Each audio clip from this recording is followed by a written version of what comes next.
Don't judge a book it's by cover అని ఇంగ్లీష్లో ఒక మంచి కొటేషన్ ఉంటుంది. అది నాకు చాలా ఇష్టము.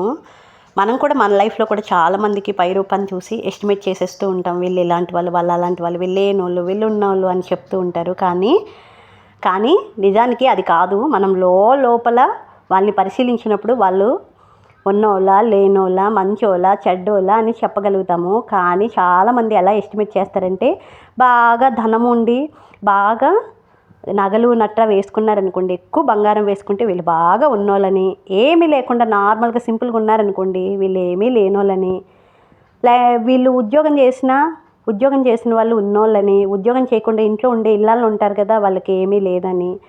ఇంకా ఇంట్లో పనులు ఉంటాయి చూసారా, ఇంట్లో మనం పని చేస్తే లేనోళ్ళు, అదే ఏదో పని మనిషిని పెట్టుకున్నాం అనుకోండి ఉన్నోళ్ళు అయితేనే పని మనిషిని పెట్టుకుంటారు, లేనోళ్ళు అయితే అసలు పని మనిషిని పెట్టుకోరు. నాకు చాలామంది ఇలాగే ఎస్టిమేట్ చేస్తూ ఉంటారు నన్ను చూసి, నీ ఇంట్లో పని నువ్వే చేసుకుంటావా, అరే పెళ్లి చేసుకుంది ఎందుకయ్యా, పెళ్లి చేసుకుంది ఇంట్లో ఇల్లాలుగా మన ఇంటిని కట్టుకోవాలి, పిల్లల్ని భర్తని చూసుకోవాలి, మన ఇంటి పనులు మనం చేసుకోవడం అదేం మనల్ని మన స్టేటస్ని ఇది చేస్తుందా అంటే, ఇప్పుడు నేను ఇంట్లో పని చేస్తుంటే నేను ఏదైనా లేనోలా, అసలు చాలామంది ఇలానే చూసి అంటుంటారు. నాకు అనిపిస్తుంది వీళ్ళ అమాయకులా లేకపోతే వీళ్ళకేమీ తెలియదా అనిపిస్తుంది.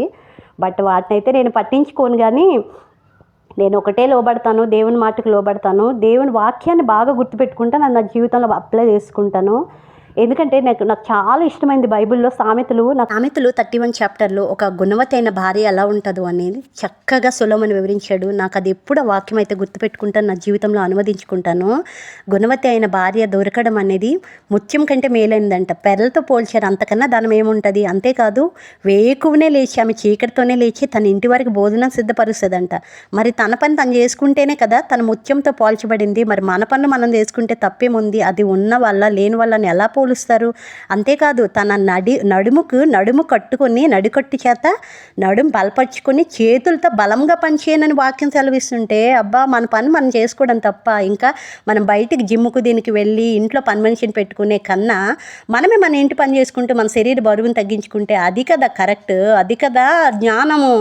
అది కాకుండా నువ్వు ఇంట్లో పని చేస్తున్నావా, మీరు లేనోళ్ళని నాకు చాలామంది ఇలానే నాకు చాలా క్రిటిసైజ్ చేశారు చాలామంది. బట్ నేను వాటిని పట్టించుకోలేదు, దాని గురించి బాధపడలేదు. కానీ జ్ఞానం అంటే మన ఇంటిని కట్టుకోవడం, జ్ఞానం అంటే మన పిల్లల్ని చూసుకోవడం, జ్ఞానం అంటే మన పని చేసుకోవడం, అంతే కదా మరి.